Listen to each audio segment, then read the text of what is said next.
కల్పిత గాథలు, పురాణాలు, జానపద కథలు, పుకార్లు ఏదైనా సరే క్రాకెన్స్ ఉన్నాయనే నమ్మకం నార్వే ప్రజల్లో బలంగా నాటుకుపోయింది.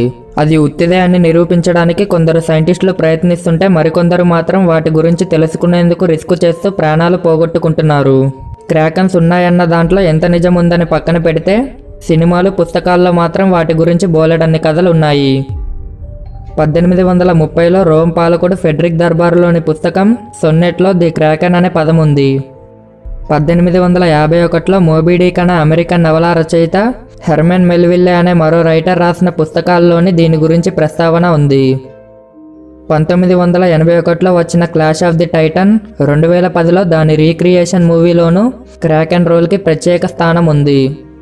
ఇక క్రాకెన్ గురించి స్పెషల్గా చెప్పుకోవాలంటే పైరేట్స్ ఆఫ్ ది కరేబియన్ సిరీస్లో dead man's chest, at world's end మూవీస్లో విలన్ క్యారెక్టర్ డేవిడ్ జోన్స్ పెంపుడు జంతువుగా క్రాకెన్ని చూపిస్తారు.